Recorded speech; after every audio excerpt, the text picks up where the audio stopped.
since I've really had any edited type videos up. It's either been just the live builds or I really just haven't had a ton of time. And I've also been like a little bit lacking on real motivation.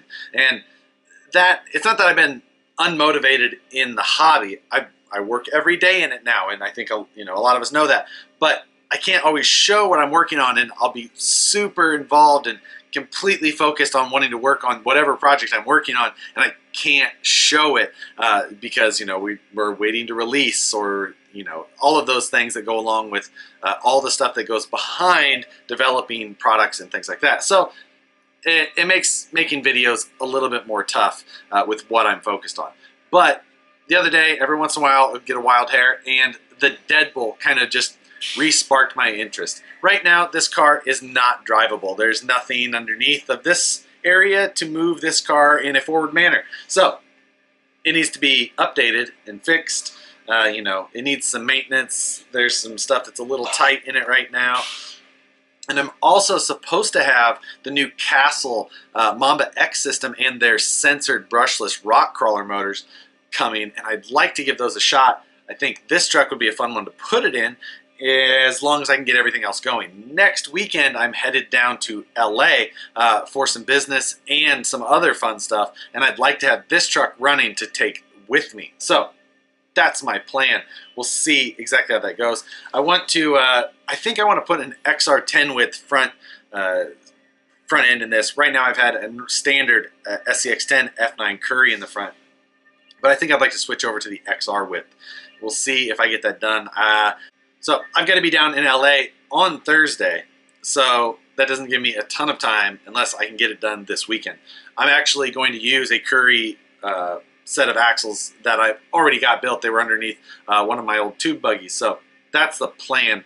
We'll see if that can happen though. So the Deadbolt is coming back. I'll get it back going. I just have, for some reason, it popped back up in my head, and I really wanted to get it running again. I did get a fresh body for it. This one is completely haggard. The cage is busted through. The Lexan's all gone in that area. So I'll hack up a new body, get that all on there again, and we'll have a fresh new start for the Deadbolt, because that project's always a lot of fun. I also need to put some new wheels and tires on it. So I've got to make a decision on that. I think I'm going to get a set of the 1.9 Proline Hyrax tires because I haven't tried those yet. I've tried almost all the other popular 1.9s except those Hyrax. I do have the Hyrax on my Bomber now, which this car you guys probably do not recognize at all because it looks completely different than you guys have ever seen it on video anyways. It's much darker now, I'd say. I do have some panels on here. These are actually aluminum panels all the way around, and they're a little thicker than I would normally run aluminum panels. I like aluminum panels. I've ran them on a ton of my old tube buggies and even Wraiths and things like that, but I always ran like 0.25, and this is quite a bit thicker. I think it's like 0.40. I just picked these up off of Amazon. I'll put a link in the description below.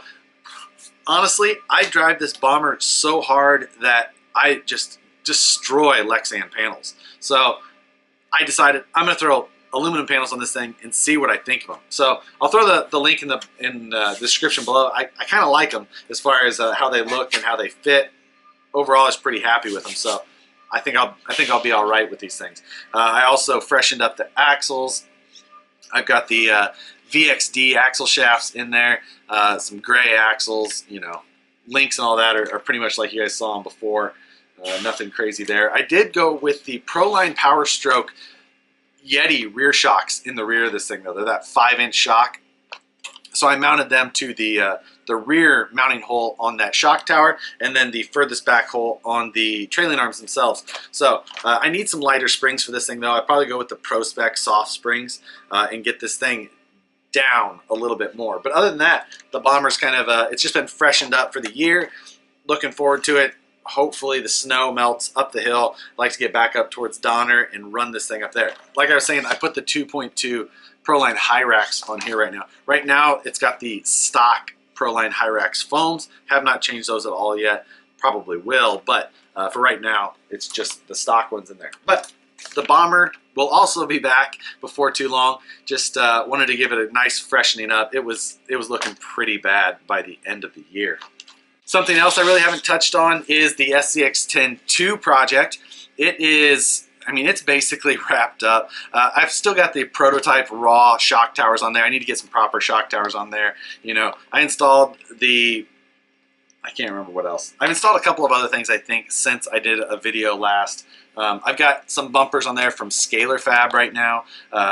Just kind of test fitting with that body. I think there's a couple of changes I wanted to make, but I haven't had time to get back with Troy and Casey over there. But this, again, this car I haven't ran yet either. I'd like to get a few things finished on it before I really go beat it up. One of those new projects that we have been working on, we got first final prototypes, or first final production, whatever. The last stage before going full production run done today, and that is the new rear axle for the Losi Rock Ray, Losi Baja Ray, same thing. And it's a Curry F9 style, big bearing, third member, the whole deal. Got a quick video of that to show you guys there. And it's that thing is cool, and it's super light. Really like that axle.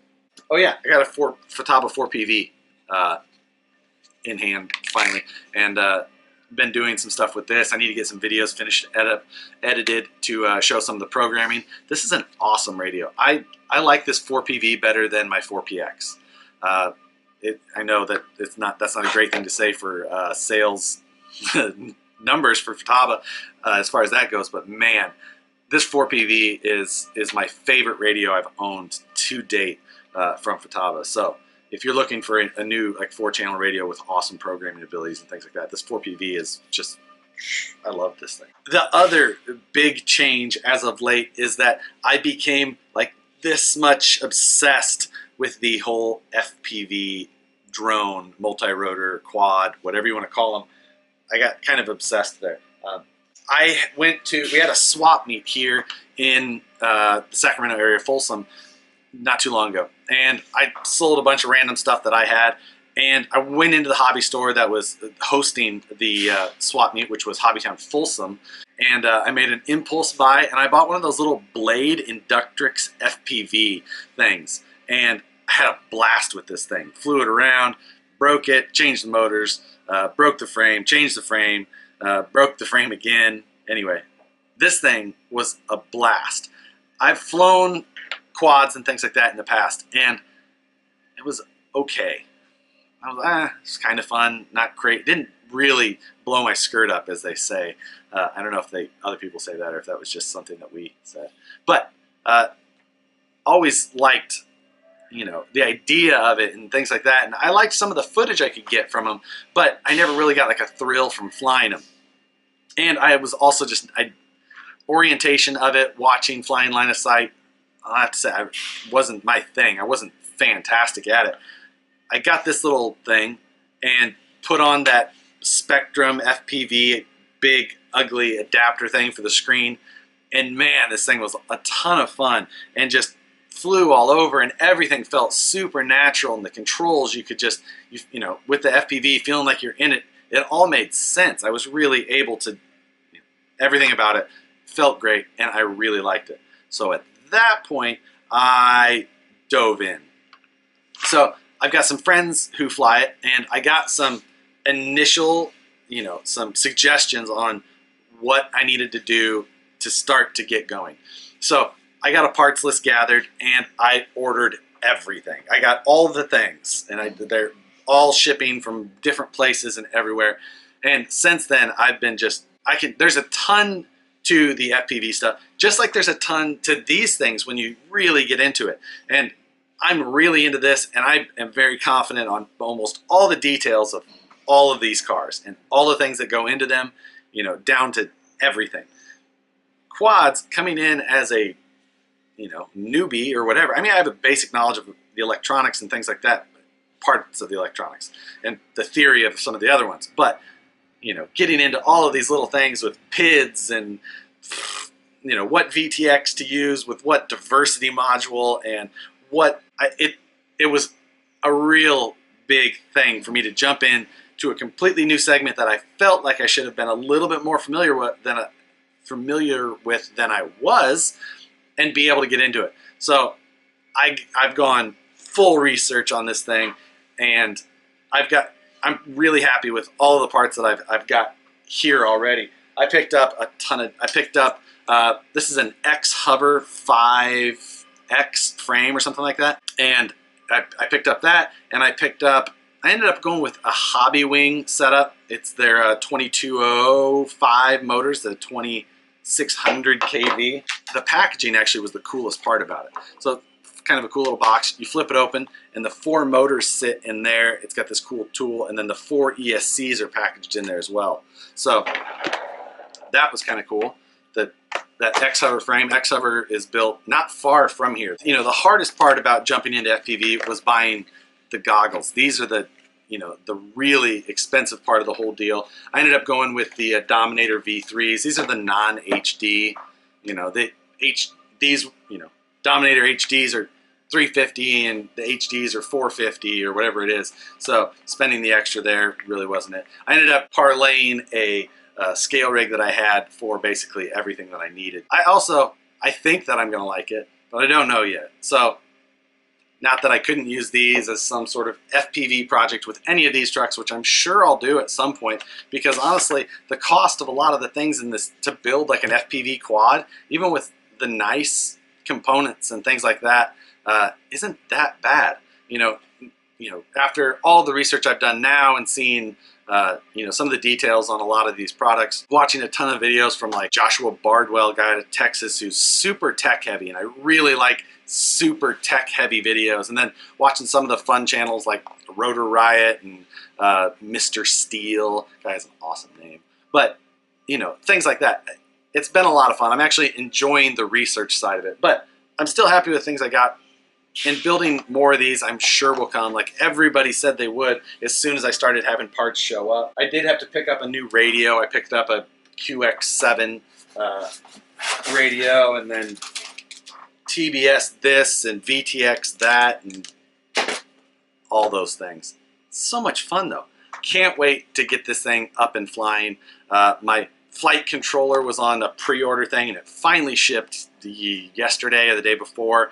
The Beta Flight F3, I don't know, so much stuff, so much fun. Can't wait to get into the whole project, wiring it all up. But anyway, that's kind of what's going on around here.